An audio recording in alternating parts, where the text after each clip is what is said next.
Om Namo Bhagavate Vasudevaya.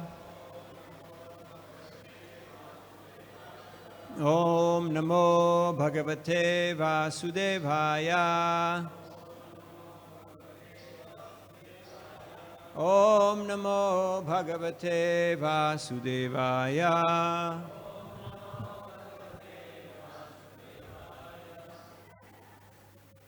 Reading from Srimad Bhagavatam, 10th Canto, 59th Chapter, texts number 1 through 3, I believe.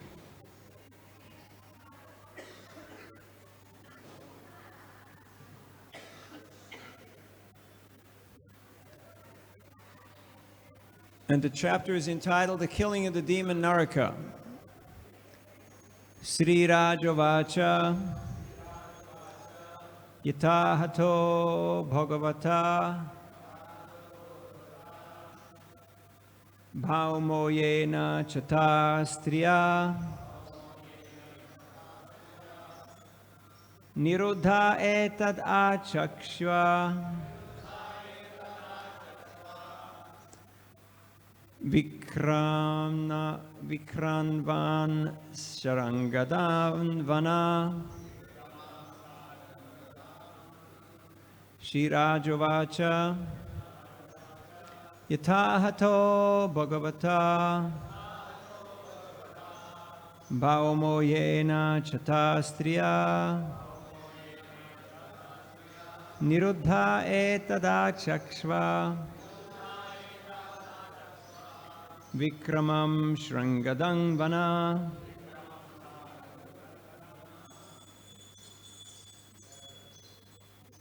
बोलिए श्रीराजवाचा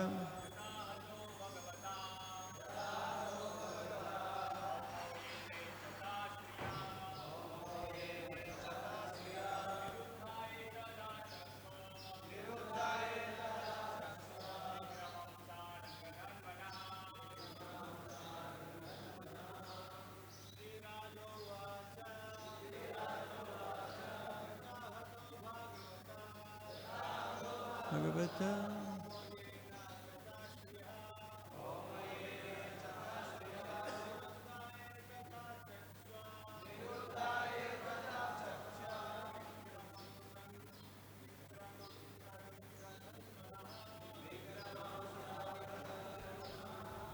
Ladies,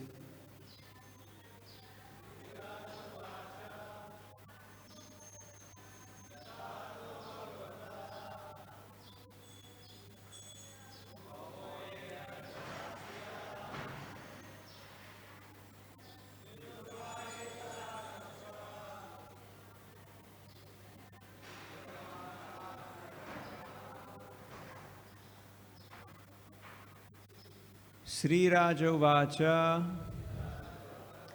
the king Parikshit said, Yata, how, Hata, killed, Bhagavata, by the Supreme Lord, Bhauma, Narakasura, the son of Bhumi, goddess of the earth, Yena, by whom, Cha, and Taha, these, Striya, women, Niruddha, captured, Etat, this, Achakshva, please tell, Vikramam, adventure, Shringadanvanaha, of Lord Krishna, the possessor of the bow Sharanga. Translation. King Parikshit said, how was Bhaumasura, who kidnapped so many women, killed by the Supreme Lord? Please narrate this adventure of Lord Sharanga Dhanvas. We're also reading text 2 and 3. Shishukuvacha Indrena Hrita Chatrena Hrita Kundalabanduna Ritamaradristanena gyapito bhaumavecheshtitam Sabhuryo garudaruddha pragjyotisha puram yayo giridurgai shastradurgair chalagni anila durgamam murapasha yutair ghorair dridhai sarvata avritam. Shukadeva Goswami said, after Boma had stolen the earrings belonging to Indra's mother, along with Varuna's umbrella and the demigod's playground at the peak of Mandara mountain, Indra went to Lord Krishna and informed him of these misdeeds. The Lord, taking his wife Satyabhama with him, then rode on Garuda to Pragjyotishapura, which was surrounded on all sides by fortifications consisting of hills, unmanned weapons, water, fire, and wind, and by obstructions of Mura Pasha wire. Purport. The Acharyas have explained in various plausible ways why Lord Krishna took his wife Satyabhama with him. Srila Sridhar Swami begins by saying that the Lord wanted to give his adventurous wife a novel experience, and thus took her to the scene of this extraordinary battle. Also, Lord Krishna had once granted the blessing to Bhumi, the earth goddess, that he would not kill her demoniac son without her permission. Since Bhumi is an expansion of Satyabhama, the latter could authorize Krishna to do the needful with the unusually nasty Bhaumasura. Finally, Satyabhama had been miffed when Narad Muni brought a celestial parijata flower to Queen Rukmini. To pacify Satyabhama, Lord Krishna had promised her, "I'll give you a whole tree of these flowers." And thus the Lord scheduled this procurement of a heavenly tree within his itinerary. Even nowadays, devoted husbands take their wives shopping, and thus Lord Krishna took Satyabhama to the heavenly planets to get a heavenly tree, as well as to retrieve the goods Bhaumasura had stolen and return them to their rightful owners.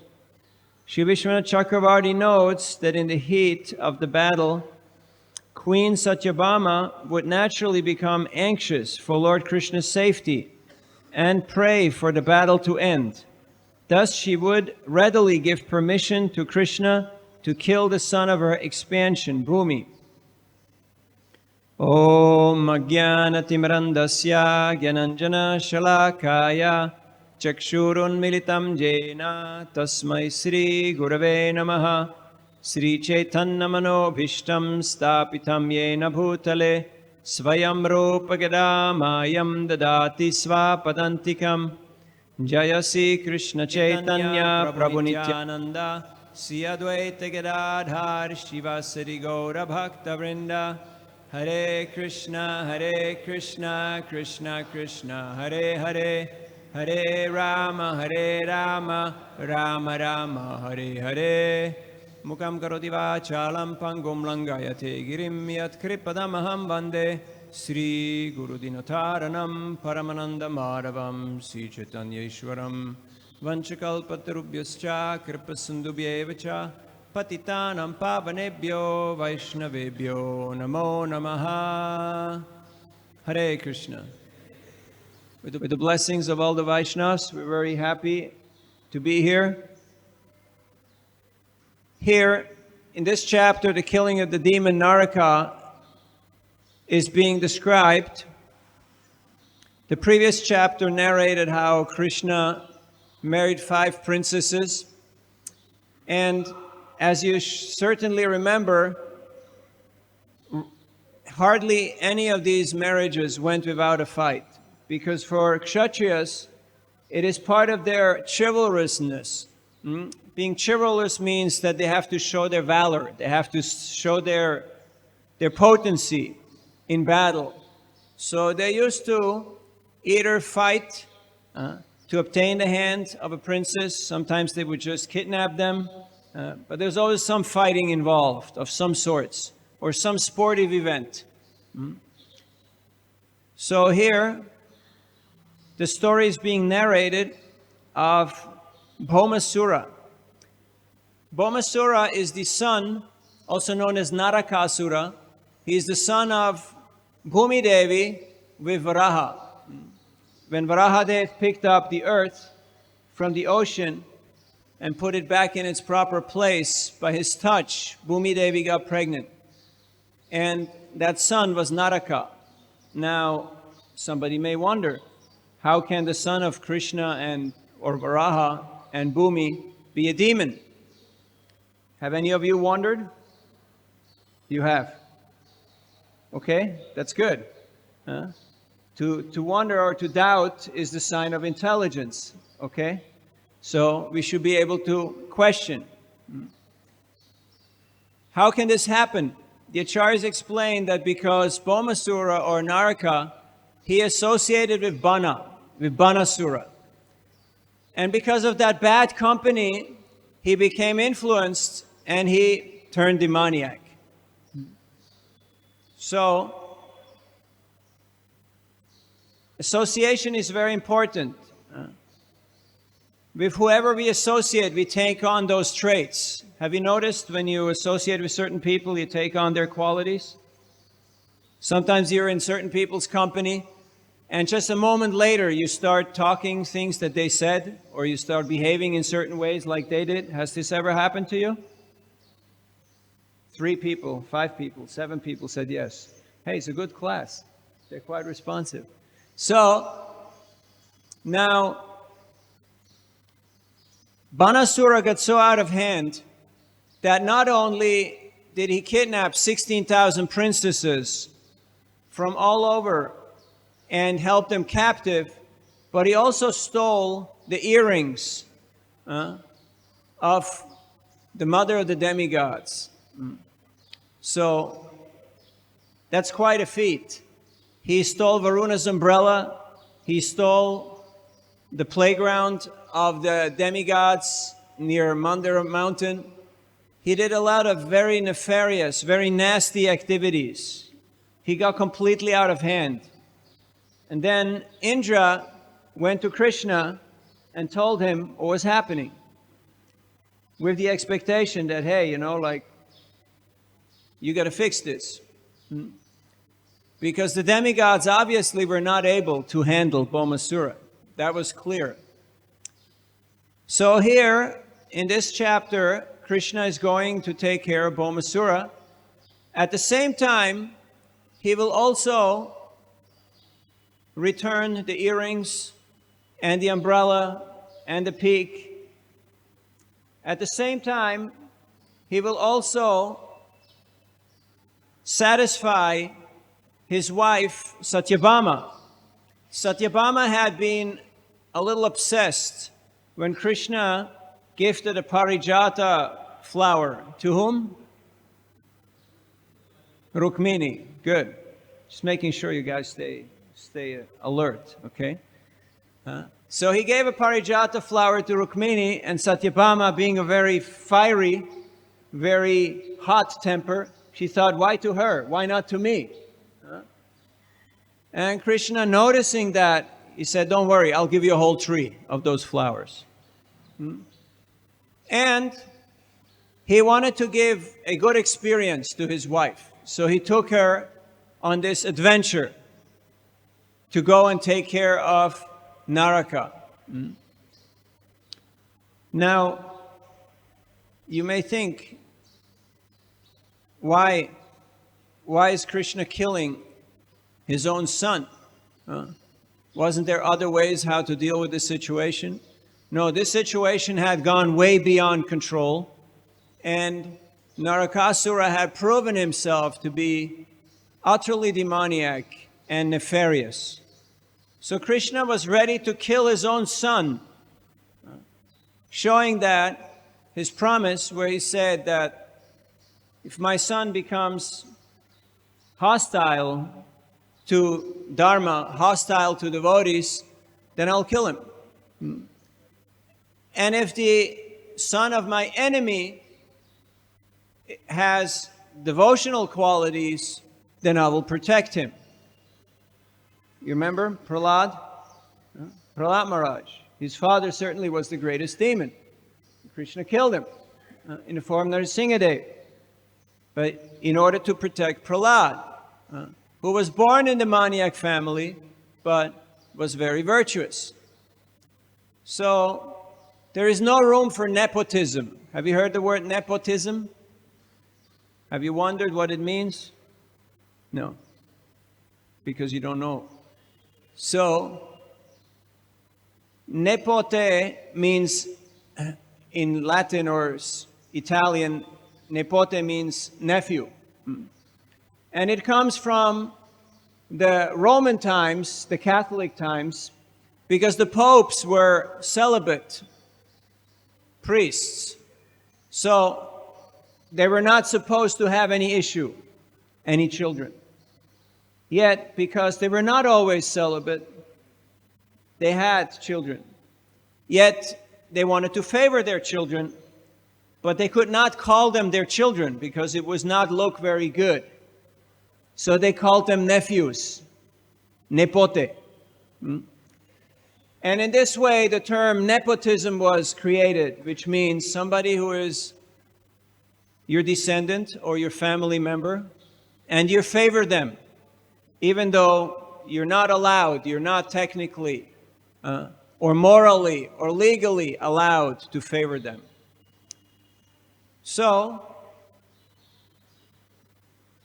Krishna is taking his wife on this excursion, on this exciting trip to go fight Naraka.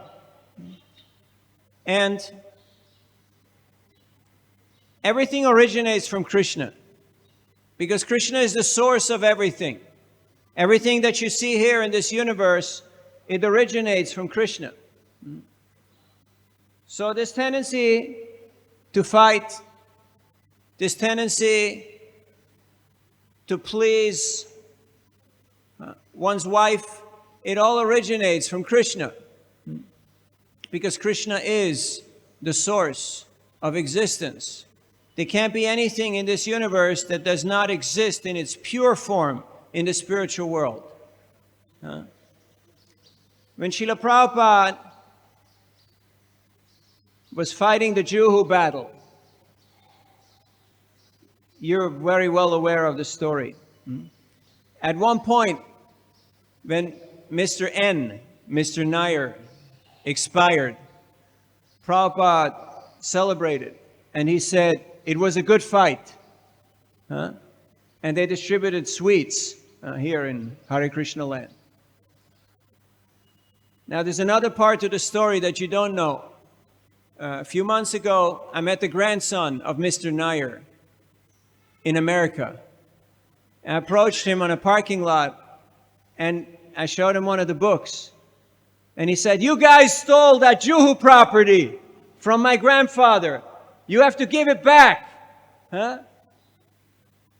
And I was so happy. I was so joyful because I met I met somebody who was involved with this whole lila, this whole pastime. And he was a little puzzled, he was a little bewildered why I was so happy about him yelling and screaming and foaming and manifesting all the asura bhav, you know. And I just got a little tinge, a little fraction of what the old man, what Mr. Nair must have been about. But I felt very blessed, very fortunate that yes, I have a little connection now, a little connection to this place. Of course, when we're here, we remember Sridhar Swami, who used to reside here and operate out of Juhu and New York. Those were his two headquarters. And whenever I was either in New York or Mumbai, in Juhu, he insisted that I stay in his room. He said, you have to stay in my room because you're a brahmachari. They won't take care of you. You know, you're just a regular guy. You have to stay in my room. And I always felt very sheltered, very protected, One time I was in South Africa. It was November. And Sridhar Swami called me and he said, you have to come to Mumbai. I said, why? He said, everyone's sleeping. There's no marathon spirit. Nothing's going on. You have to come here. So I booked a flight from Durban to Mumbai. It was a straight flight. And then the management got a little upset because Maharaj didn't inform them and they had to pay for my ticket. But he used to just do what was needed in order to get the job done and do the preaching. Because he saw the opportunity, he saw the need, and he was willing to get a few people upset in order to fulfill Prabhupada's mission. A few days ago, I was in Slovakia, Bratislava, and I went to a store after the program, and a security guard looked at me, elderly man in his 60s, and he said, are you Hindu? Are you a Hindu monk? I said, yeah, why? Why are you asking? He said, I got 5 books. I got 5 books. I said, are you chanting the mantra? He said, yes, Hare Krishna, Krishna Krishna, Hare Hare, Hare Rama, Rama Rama, Hare Hare. Imagine some security guard working the night shift in some store in Slovakia, got Prabhupada's books, and he's chanting Hare Krishna. Jai Srila Prabhupada Ki. So he said, I am like you. We're the same, you know. We're doing the same thing. I mean, I'm wearing my uniform, you're wearing your uniform, but we're doing the same thing. When we meet people, we have to make that bridge, that connection. Day before yesterday, I was out at Central Mumbai railway station doing Harinam Sankirtan and distributing Prabhupada's books. You know rush hour traffic in Mumbai? When it's 6, 7 o'clock, people want to go home. They're ekena manasa, one mind, right? Go home, don't miss the train. And here comes this tall white guy, and I asked them, Apna naam kya hai? Apna naam kya hai? And everybody answers, because everybody wants to talk to the white guy. I tried initially with other things, but nothing worked. But if you make it personal and you ask people, what's your name? Sagar. Like Sagar Maharaj, right? Okay. Sagar. If you ask people their name, they can't refuse. Have you noticed? They can't refuse. Why? Because their name, for them, is the most important thing in the universe. Right? Because everybody is into I, me, and mine. Have you met these 3 people? I, me, and mine? They're the most dear to us. So if somebody says your name, you start paying attention. I'm going to tell a couple of Sankirtan stories and then we open up for questions. I was in Reykjavik, Iceland. Iceland is quite an interesting country. It's made from lava. It's all volcanoes that erupted, and the whole country is lava. Now it's quiet, but there's still many spots where hot fumes and hot water and fire comes out. Ash is spewing out regularly. Very mystical place. On top of the main on top in the city, there's a hill, and on top of there's the main church of Iceland. And I was in front of that church, and I approached a man. He was a really tall man, like a real Viking. Really, you know, they're kshatriyas, really strong people. And I showed him the book, Beyond Birth and Death. And he said, I have to go. He's calling me. And he was motioning to the church. And I really liked the way how he was talking, because he felt a calling. You know that saying, you find out your calling? So he felt a calling, that God was calling him. I said, that's great, that's wonderful, and please take this. So he made his donation and we talked a little bit. And after a while he said, Haribol, he said, I like you. I want to help you. You're doing good work. And then he took his phone and he started scrolling and typing.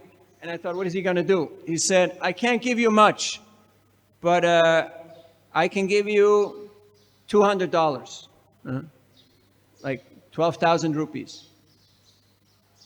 I said, that's okay. It's fine. So he made a transfer. And then he went to church. After 10 minutes, he came out and he sat on the bench. And I sat next to him. And I just heard him out. And he was sharing his life. You see, Shravanam comes first. First you have to hear. You have to be willing to hear people out. Jai SriSriRadhaRasbihariTemple Lakshman Hanuman Shishi Gornitai Ki Jai. So, and he told me that he is a doctor. He's the main ER doctor in the emergency room in the main hospital in Reykjavik, Iceland. He has seen 70,000 patients the last 20 years. And he shared a little bit about his life, and then he said, I like you. We need to stay in touch. How can we stay in touch? I said, I don't do social media. I'm an anti-social person. But you can take my WhatsApp number. So later on in the day, he texted to me and he said, I read the first page of your book. I like it very much. It says, you're not this body, you're a spirit soul. I could not agree more than that. This is very important information. People don't know this. And that's why they're in trouble. That's why they have problems. He's dealing with it every day. People come to the hospital and they fell sick, they have an ailment, and they're very disturbed by it because they don't know that they're not their body. That's where the root cause of all the problems is. And he said, you're doing important work. I want to help you. Come and see me tonight. So I went with another devotee to visit him, and he told us pretty much his whole story. He was in England studying medicine. He was just going for specialization, surgery. Then his wife fell terminally ill. Very peculiar disease. So he had to stop. He had to stop his specialization and go back to Reykjavik and started working as an ER doctor, which is a regular doctor. He's the first person people see when they come into the emergency room. And he had to be the nurse of his wife and take care of her. Meanwhile, in the 4 years that it took for her to expire, a lot of things happened in his life. He shared everything. And then he said, you're doing important work, I want to help you. And he just pushed over a stack of bills. And later when I counted, he gave me 1 lakh rupees for a beyond birth and death. Not because of the transaction, but because of the transformation that he experienced while coming in touch with the message of Srila Prabhupada's books. Now, if you be given a class on Bhagavad-gita 2.13, Dehinosmin yata dehe, you're not this body, not too many people would show up, right? But this is breaking news for people in the material world. They don't know that they're not their body. In fact, most people think they are their body. And that is exactly why we have so many problems in the world, why we have war. Yesterday I spoke to a dear friend who is in Israel. They have to go to the bomb shelter every day near Tel Aviv. There's conflicts going on all the time. Why? Because we don't know. We don't know who we are. We have forgotten our true identity. Then we kept in touch, and a few days later he texted me and he said, you know, I won the lottery. And I thought, wow, that's pretty good. So I asked him, how many million? How much did you win? I was getting a little excited, you know. It can happen sometimes to preachers. And he said, no, not that lottery. I won the lottery of life. I feel very fortunate, very blessed. And by the way, I have much more than I deserve. So he sent me some more money. 2 days ago, he sent a message to me. He said, my father was very spiritual. He told me about Indian gurus. I never met an Indian guru till I met you in front of the church the other day. He also told me that his priest who was counseling him left the church 3 years ago. Was it 3 years or 3 months? No, I think 3 months. 3 months ago. 3 months ago, he left the church.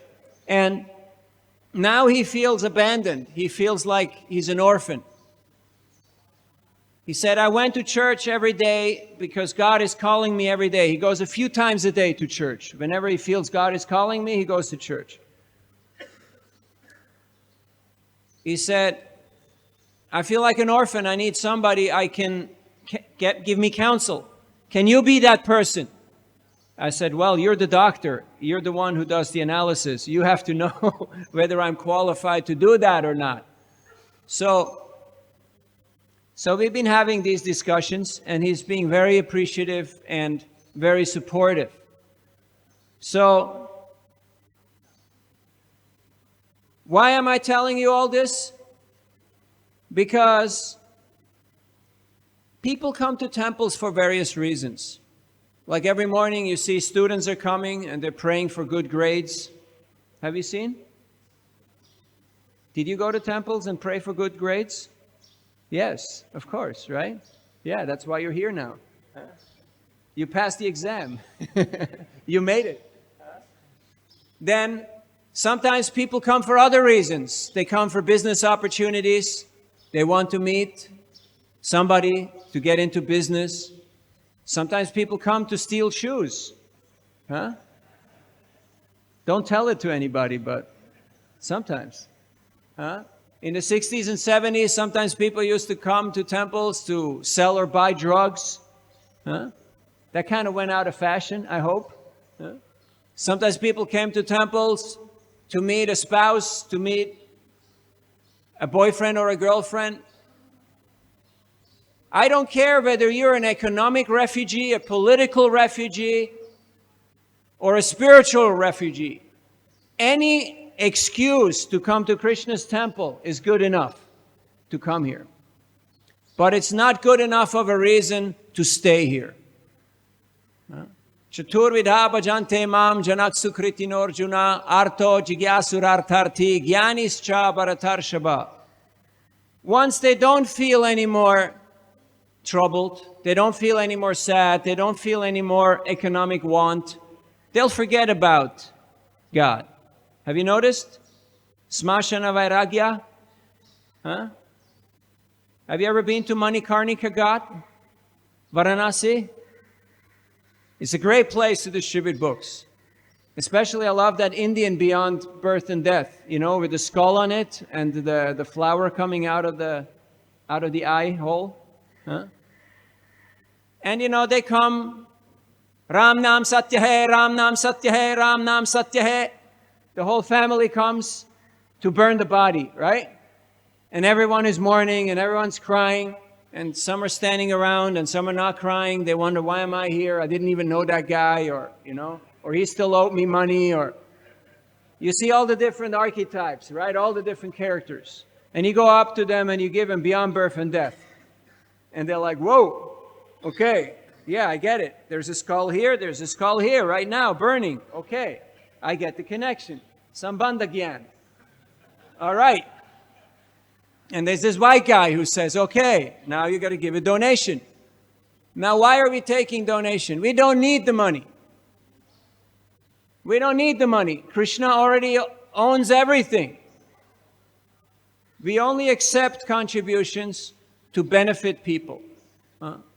One time I was here in Mumbai about to board a flight, and the man in front of me, a loud American, a businessman, he turned around and he looked at me and he said, "Are you trying to be a monk?" And I said, "Yes." And then I reached in my bag and I pulled out a Bhagavad-gita and I gave it to him. And I said, "And this is for you." And he was really shocked because he said something quite pointed, a little, you could say, offensive. And then he got a gift. So he was a little surprised. He got confused. So he just responded, "Can I give you something?" And I said, normally we don't take anything. But with you, I will make an exception. Because I thought, if you want to make it stick, you want to make it memorable, it has to hurt a little bit. Okay? You remember last time something pinched you? So he said, "How much?" I said, "Well, some people give their whole life." Then I said, "Well, you can't do that, then give $1 million, He was shocked. Then the lady picked up the phone, the microphone, and I know she's going to announce the flight. And I got 5 seconds, then everybody starts walking. So I said, "Just give 1,000 rupees. And he gave me 1,000 rupees, and we went on the flight. Now, why am I telling this? If you want to have adventure in life, join the Sankirtan movement of Chaitanya Mahaprabhu. Why am I here? What is the purpose of my visit to Radharasbihari Mandir? That is a very good question. If it is not to be part of Krishna's plan, part of Krishna's pastime, then it's very temporary, very flickering. And there will be a lot of struggle and a lot of hardship involved. Because Durga means what makes going difficult. Have you ever felt it difficult to move? Every time I come to Mumbai, I feel like this is too big. Like, this gotten way out of hand. But if the difficulty is related with Krishna's plan, with Krishna's mission, just like here you can see Krishna is going to kill Naraka. And there's Mura Pasha. There is very strong boundary wall, defense, all kinds of unmanned weapons and manned weapons, all kinds of demons who are going to come and challenge. It's going to be a lot of fun. This is the sneak preview, okay? Spoiler alert, sneak preview of the coming chapter. So, if you want to be part of Krishna's plan, we have to be willing to face a little bit of hardship, a little bit of anxiety, a little bit of trouble, in order to be part of Krishna's pastime. And now why would Krishna do that? Why would he put devotees into difficulty? Have you ever wondered? Tatenu kampam susamikshamana bunjana evatma kritam vipakam ridvagva bobir vidadan namaste jiveti o mukti pade sadaya bhak. Bhagavatam 10:14-8. You can write that down. 10:14-8. 10:14-8. Okay? If you want to get a tattoo, 10:14-8. Okay? That's your verse. Now, what does it say? Lord Brahma says that in order to destroy the last vestiges, the last attachments that a devotee has, sometimes he puts a devotee in difficult situations. Some near and dear one dies, some difficulty, some mishap in life. Your world shakes, gets shaken up. Why is Krishna doing this to the devotee? In order to purify the devotee from their last bits of attachment to this world. He also is doing it in order to show how tolerant the devotees are. How much tolerant they are. And he's doing it in order to show the glory of bhakti. That the devotee, even though things go wrong sometimes in their lives, seemingly, they're still sticking to the process because they're so dedicated. And also, he's doing it in order to distract or to send other people away who are not really sincere. Those who are looking for other things, they will look at bhakti and they will go, oh, look at Prahlad, look at Dhruva, look at the Pandavas, look at Lakshman, look at all these personalities, look at the gopis, so much suffering, so much distress. Did you ever hear people talk like that? Yes? Yes or yes? Please say yes. Did you ever think like that? No, never, right? Because you know that Krishna loves his devotees, but he's doing that to show their glorious nature, to show their patience, their dedication. And what does Krishna say through this shloka of Lord Brahma? Mukti pade sadaya bhak. That a person who is a kinchana, who does not claim any proprietorship in this world, Krishna says, I become his property. So whenever you feel that you lost something, you lost a near and dear one, you lost an opportunity, you lost some health, you lost something, if we see it as Krishna's mercy, Krishna says, I become your property. Would you like to have Krishna as your property? Mamata, he's mine. And I'm his. I belong to Krishna. That bond is very strong. It's very intense. Sadhunam hridayam mayam sadhunam hridayam tvaham mananyate na janati naham tebhyo managapi. Krishna says that such kind of sadhus, such kind of saintly persons, they're always in my heart. Why? Because in their heart, they only think of me. So, these are some reflections on today's verses and on this holy place, Radharasbihari Mandir. Thank you for your kind attention. We have time for some comments from our seniors.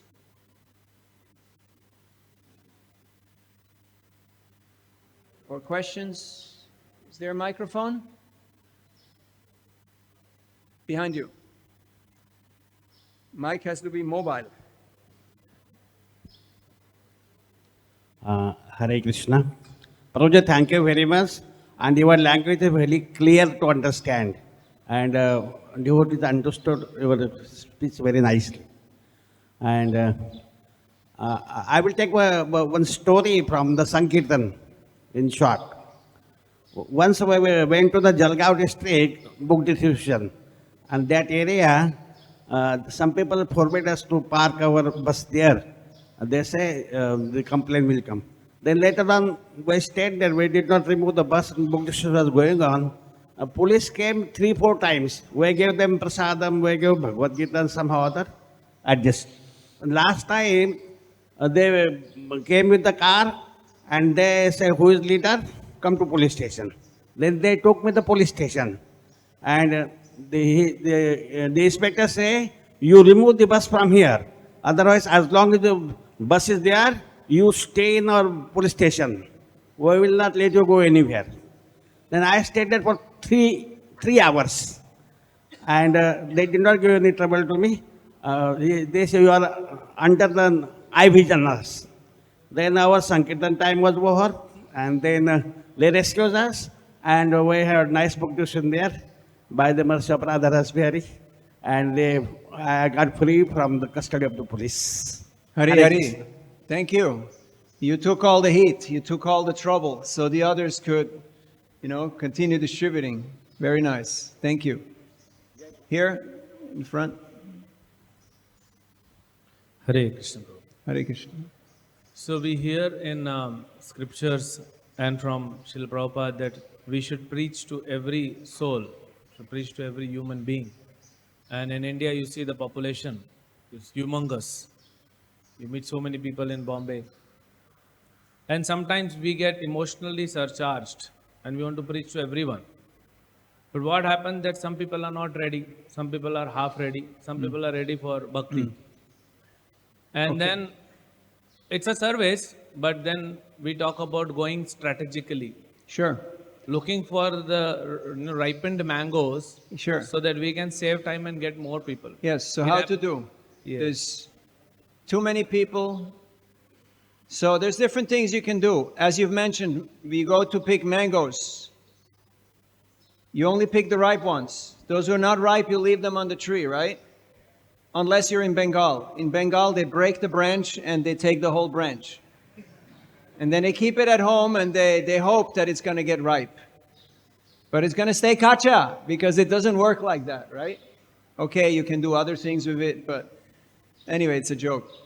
So you have to know who is ripe and who is not ripe. Okay? Then you have to, just like if you have realized that you have a gold mine in your garden, what do? What do? No, you don't start digging. It's too big of a job. Gold mine is a huge job. You call the Americans and you say, please come here, take our gold. Huh? Just give us a few suitcases of bribe and you can have the gold. No, you don't call the Chinese, you don't call the Australians. You have to build a team. Because if you want to excavate a gold mine, you need engineers, you need lawyers, you need cooks, you need managers, you need drivers, you need a whole team. So that's what we're trying to do here. We're trying to build a team. And this venture is called Sankirtan. Have you heard of Sankirtan? No?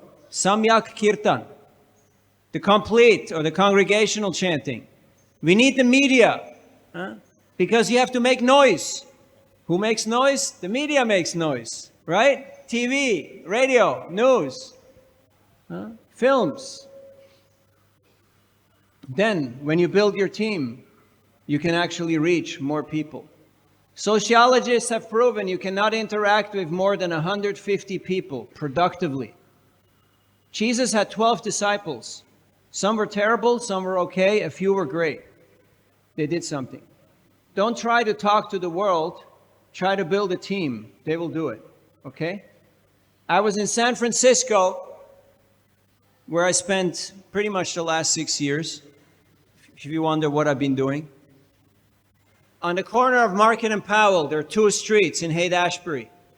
And there was a car that stopped, sports car. And the license plate said Ben and Jerry. And I went up to the man and I gave him Bhagavad-gita. And he said, I'm a Christian. And how do you respond to that?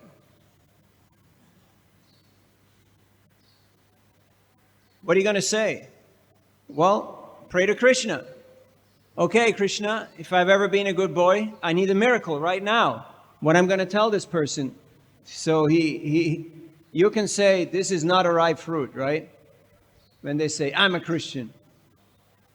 But there is comebacks, you know. So you pray to Krishna, they will give you the intelligence. I told him, God comes in many flavors. And he started smiling. He's the owner of 3 Ben & Jerry ice cream stores in San Francisco, including the one on Haight and Ashbury, right there on the corner. He gave me $50 for the Bhagavad-gita.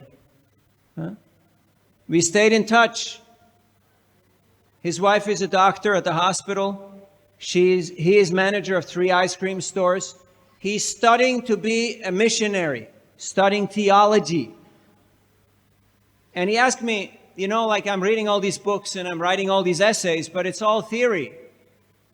Can you give me some advice how to be a missionary, how to actually communicate the message? And I said, well, I can try. Then him and his wife, they came to see the premiere of the Hare Krishna film. Have you seen the Hare Krishna film? You have. Yadubar Prabhu is here. So he came to the showing of the movie in San Francisco with his wife, and they really liked it. They really felt inspired. Even though they're devout Christians, they completely get it. Why? Because this Hare Krishna movement is non-sectarian. If you raise to be a bit more inclusive rather than to be very exclusive, you'll have a better chance.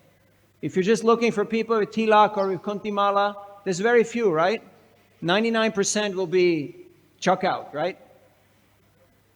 But everybody should get the chance. I was in Berkeley in front of the university, and I approached a young man, and he said, "You already asked me yesterday." And I said, "How do I know? You're wearing a mask. You masked people all look the same. How can I tell?" He pulled down the mask. He had a big beard. Not like a small beard like you. Not like I'm too lazy to shave, you know, or like I'm a strong boy, but a big beard. And he said, "I'm a Muslim, but you are glowing. I want what you have." And I said, "Well, here it is, take it." You know, he took the Bhagavad-gita and he made a donation. So pick the right fruits, build a team, and don't try to do everything yourself. Delegate, empower others. As some of us are getting older, of course some of you are still getting younger, but some of us are starting to feel it, that they're getting older. We should be thinking how to build teams, how to delegate, how to empower others, how to pass on the torch so that others get the opportunity to also do a little service. I have a friend in Delhi. His name is Chakadola. Have you heard of Chakadola? He's from Noida. He's, you know, short and healthy, as you say here in India. He's a nerd. He's good with technology, you know. He works in IT. But Chakadola has figured out how to put Prabhupada's books on Instacart or wherever, you know. He's selling 100 books, Maha and Big, every day. He's doing about 40,000 books a year. He's got 6 employees. You know, they have 4 warehouses because India has 4 shipping locations. Northeast, Northwest, Southeast, Southwest. And he has people who do the fulfillment. And what does he do? And he empowers others. And in this way, he's doing 40,000 books. Some other people are doing TV. You can reach lakhs and crores of people. But when people come here, they have to feel this is one team, one mission, one goal. Not that, oh, my guru is into Goseva, your guru is into book distribution, my guru is into deity worship, my guru is into drama, or I don't know what. One team, one goal. Whose team is it? Her team. Srimati Radharani's team. Param Vijayate Sri Krishna Sankirtan. That is the only winning team, Prabhupada's team. If you're on that team, you will be successful. It has already been guaranteed by Chaitanya Mahaprabhu himself. But if you think, I, me and mine, or me and my guru, me and my Thakur, it's not sustainable. It won't last for long. Yes, sir. Jai Shri Krishna. This is my 9th month in India. I'm here for a 2-year work project. I just started my spiritual journey during COVID. It's so hard to navigate this process. It always feels like I question myself, am I on the right path? Do you have any advice for me as a new, Yes. Thank you for your honesty. You're in the right place, okay? What you need is 2 things. One is a compass. You know, like if you're out on sea, you need a compass, because if you don't know where north is, you're really screwed. Because if you don't know where you're going, any road will take you there, which means you're lost. And for that, you need a captain. You need a captain on the ship. So you need spiritual guides, mentors. You need to find a guru, a bona fide spiritual master, who is totally dedicated to Krishna's mission and who is selflessly guiding others how to reach Krishna's lotus feet. The Vedas, they're the favorable winds. They're giving us clear direction, what is north. It's not enough to be a Boy Scout and say, yeah, I know Polar Star, I know how to get there. You have to know how to navigate in this world, because it's very easy to get confused. Have you noticed?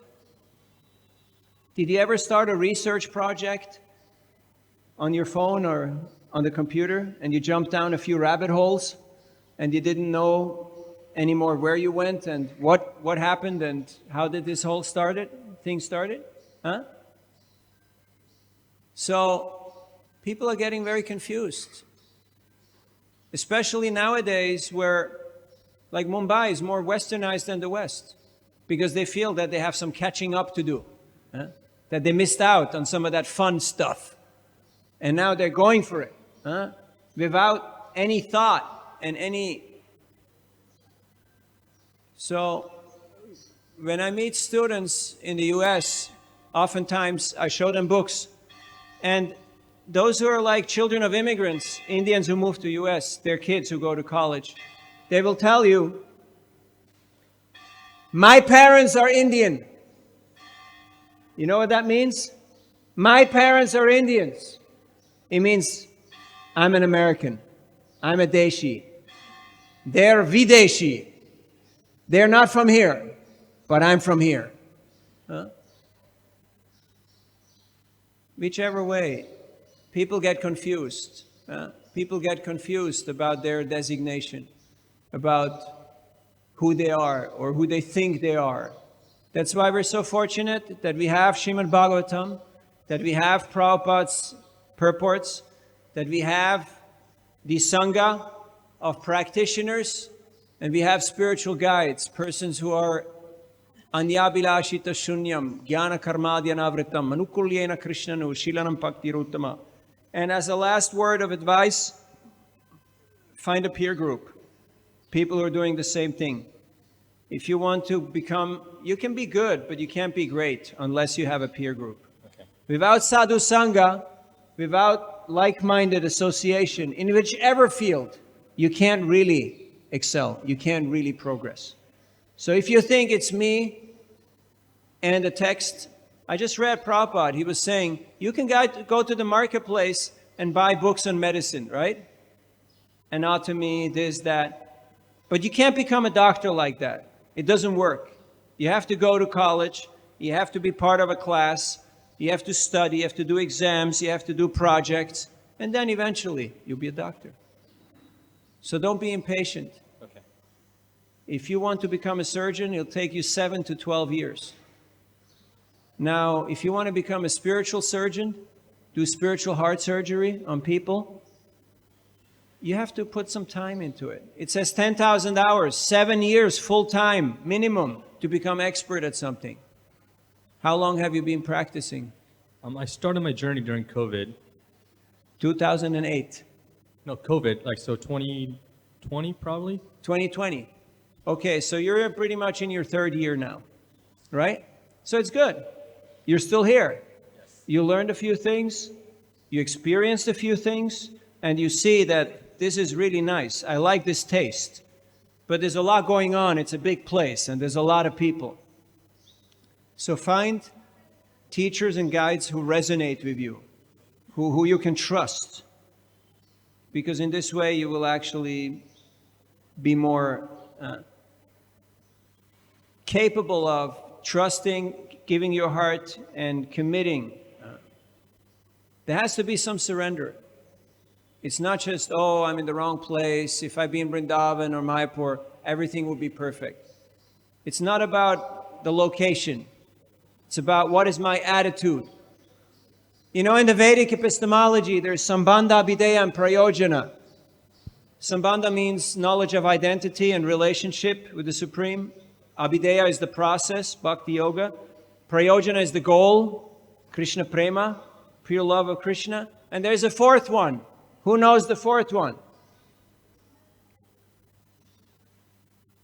Adhikar.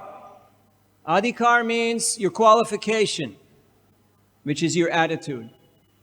Srila Prabhupada writes that progress in devotional service depends on the attitude of the practitioner. I'll give you one short story, and this is the bonus track, and then we close. I was in Udupi in front of Krishna Mat, and there was a Pandit with Dhoti and Chadar, and big tilak and Sikha, and I gave him one of Prabhupada's books, and he looked at me. He had 12 students with him and a big pile of big books, and he looked at me and he said, "What is your qualification? What is your adhikar?" Now that can mean many things, like what is your degree, who is your guru, what's your family lineage. I knew whatever I'm going to say, he's not going to like it. He's not going to be impressed.